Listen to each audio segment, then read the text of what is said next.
Greetings everyone, it's your boy, the AntMAN here, back at you with another review. So, since last time we talked about the original How the Grinch Stole Christmas from the 60s, this time we're going to be talking about the live-action adaptation that you either grew up watching every single December, or you've somehow avoided it your entire life, and I genuinely don't know how you managed that.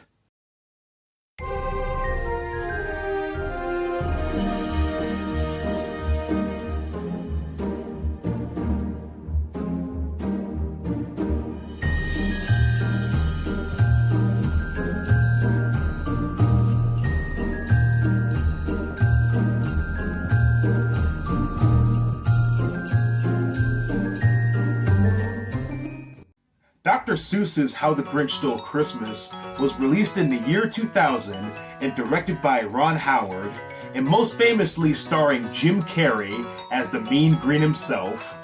The film expands on the original story by giving us a full backstory for the Grinch, something the book only hints at. Instead of just being a grumpy creature who hates Christmas, the movie explains why he became like that.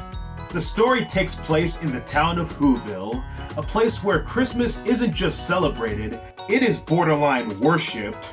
Decorations are everywhere, music is non-stop, and the people are so aggressively cheerful that it honestly feels exhausting. Hell, I'm getting exhausted just by thinking about it. The Grinch, who lives isolated on Mount Crumpet with his loyal dog Max, despises everything about Christmas and the people of Whoville. After years of being mocked, excluded, and misunderstood, he decides that the only way to deal with his hatred of the holiday is to steal Christmas altogether. Enter Cindy Lou Who, played by Taylor Momsen, who believes that there's more to Christmas than just presents and decorations, and maybe even more to the Grinch than meets the eye. Now, with all of that said, let me address the obvious elephant, or rather the green furball, in the room. Jim Carrey as the Grinch is this movie. His performance is absolutely unhinged in the best way possible. This man is delivering one-liners, physical comedy, facial expressions, and vocal inflections at a speed that feels almost superhuman.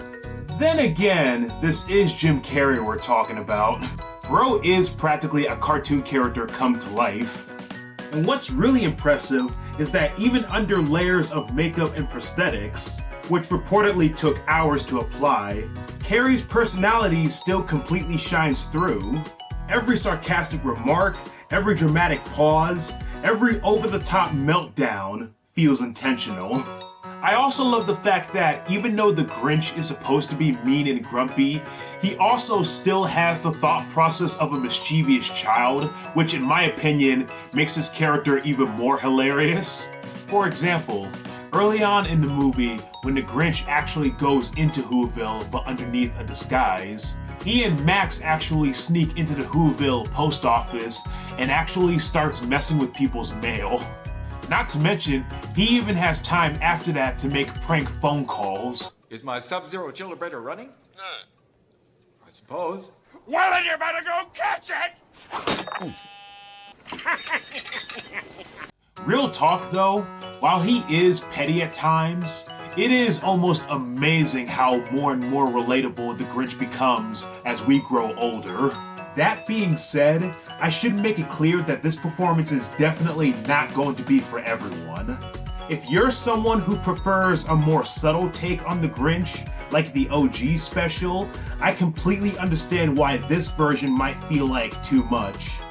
But for me, this version of the character is endlessly quotable, memorable, and just as iconic as Boris Karloff's portrayal. Cindy Lou Who is also very likable. She serves as the emotional heart of the movie. While the character is expanded far beyond her original role in the book, she works as a grounding presence. She is supposed to represent the innocence and sincerity of Christmas. The idea that kindness matters more than material things. Also, I'm still in shock and disbelief that Cindy's actress Taylor Momsen grew up to look like this. and the fact that she is actually the lead singer of a real band known as the Pretty Reckless, who, by the way, are pretty successful and have genuinely banging songs. I would highly recommend listening to them when you get a chance. Continuing on with talking about the supporting characters, I think I should talk about the Whos themselves, who, as briefly mentioned before, are intentionally exaggerated. They are loud, obsessive, and sometimes downright obnoxious. The movie leans heavily into satire, portraying Whoville as a place so obsessed with consumerism that they have completely lost sight of the meaning of the holiday. Not to mention, they can also be complete assholes at times. As we get flashbacks to the Grinch's past, we actually do see him as a young child during his youth and attending school.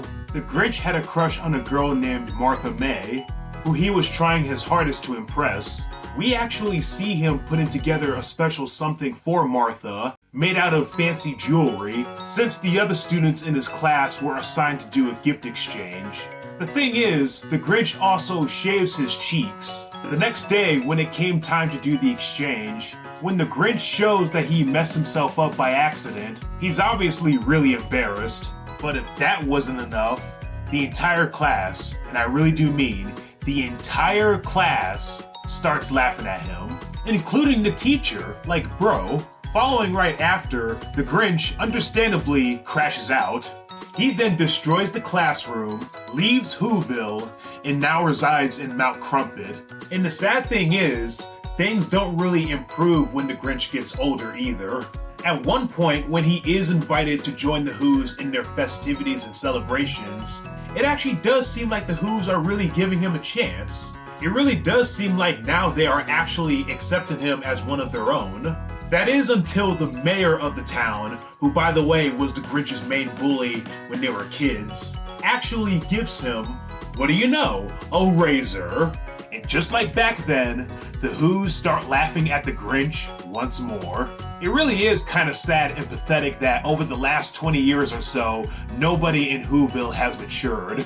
Morally speaking, the only decent people in Whoville seem to be Cindy Lou, her family, and Martha May, who also was the only one who did not laugh at the Grinch back in the past. And just to pour more salt on the wound, the mayor proposes to Martha May right in front of the Grinch. Finally, my man cannot stand this any longer. He unleashes all of his anger and frustration and goes postal on the Whos.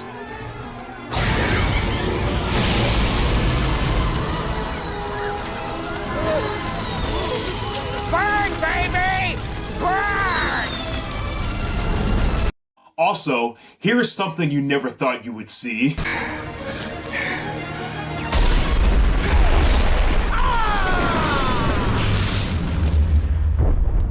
Ah, yes. Because when I think of How the Grinch Stole Christmas by Dr. Seuss, I also think of Explosions by the likes of Michael Bay. What's that? You don't see any connection between these two things? Well, you definitely have a skill issue. Visually speaking, the movie is quite unique. The production design perfectly captures the whimsical, twisted look of Dr. Seuss's illustrations, while still feeling tangible and lived in. Whoville looks like a snow globe exploded into a real town, and Mount Crumpit feels isolated, cold, and appropriately miserable. The movie also has a habit of throwing in a lot of wide-angle lens and Dutch angles any chance it gets. Even then, I wouldn't go as far as to say that it ruins the movie per se. If anything, I would say it adds more to the movie's wacky identity, especially for the comedic bits. I don't know, I feel like the sharp angles, along with the various zoom-ins and zoom-outs, actually work in this movie's favor, at least when it comes to adding to the gags, visually or otherwise. The costumes are colorful, bizarre, and exaggerated, which helps sell the Dr. Seuss aesthetic. And for a movie that's over 2 decades old, the practical effects and makeup still hold up remarkably well. Agree to disagree with me if you want, but I think this adaptation still does a good job in capturing the magic of the original story. Heck, even the OG special from the 60s. I mean, yeah, sure, the Grinch's backstory is not going to be everyone's cup of tea, but I personally think it was needed to fill in the running time. At one point in the movie, we are actually treated with a nice little montage featuring the Grinch getting ready to steal Christmas. It features a really good rendition of the classic "You're a Mean One, Mr. Grinch," which, funnily enough, is sung by Jim Carrey himself. Everything from the Grinch cutting out the red cloth for the Santa suit to putting together the sleigh, all of it captures the essence and charm of the original cartoon perfectly. I love that the Grinch is stealing the presents by using all of these items and cool gadgets, including a bone saw and a bow and arrow, even a big vacuum thing that he shoves through a chimney to suck up all of the presents with. What? Now. Surprise, motherfucker! Also, I kid you not, the Grinch actually lets the mayor kiss Max's ass as he's asleep. Kiss me, you fool.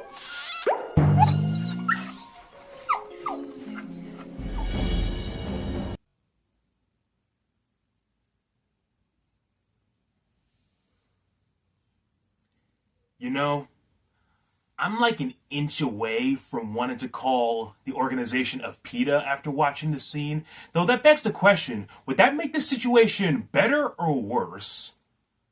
I also love how this version handles the ending.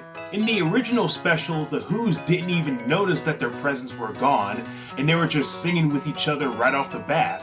All because their love for the holiday is eternal. Despite the fact that they had no gifts, they still had the love of the holiday within them. The same can be said for the ending of this version, except at first, it all starts with bitterness and anger, thanks to the mayor. Of course, since Cindy Lou was the one who wanted to invite the Grinch to join in on their festivities in the first place, the mayor pins all of the blame on her, but then Cindy Lou's father actually steps in and defends her, saying that he's actually happy that his gifts have been taken. He lets it be known that you can't hurt Christmas, and that even if we don't have gifts under our trees, we still have each other, our families, our lives. The transition that leads to the main message of the movie, I think is still really well done. So, long story short, the Grinch's heart grows 3 times its size from before, which makes him a goody two-shoes now. He, Max, and Cindy Lou have an action-packed ride on the sleigh down the mountain. They return all of the gifts to the Whos. Martha breaks off the engagement with the mayor to go be with the Grinch. No hard feelings.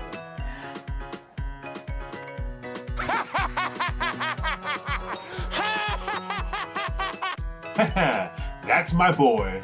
And to top it all off, everyone in Whoville join together and hold hands and sing a little tune.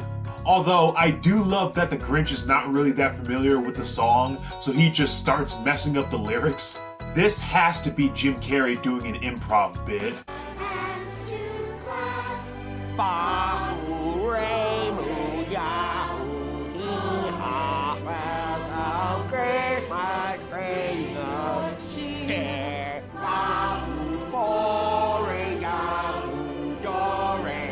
So, does the live-action version of The Grinch still hold up? Yes or no? Well, you see, it might be a little complicated, but to put it simply, yes. Yes, it does. Granted, some of the jokes don't work, and it's visually overwhelming at times, but it's also heartfelt, funny, and genuinely memorable. Jim Carrey's performance alone cements this movie as a holiday staple. Cindy Lou is absolutely adorable, and its themes still hit just as hard today as they did when it first came out. This is an adaptation that takes some creative liberties, but you can tell they still knew what was most important about the original story. If you're ever in the mood for a Christmas tale that does a good job of balancing themes of redemption and togetherness, please pop this movie on. I'll guarantee that you'll get a buttload of laughs and cheer. I give the live-action How the Grinch Stole Christmas an 8 out of 10.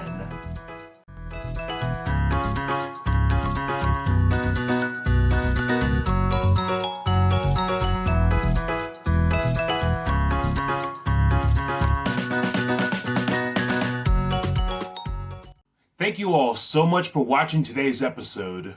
Next time, we're going to be taking a little vacation down to the Big Apple. That's right, we are going to be going to New York, New York, New York. Let's just hope we don't get lost in it.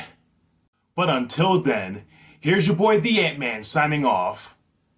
Deuces!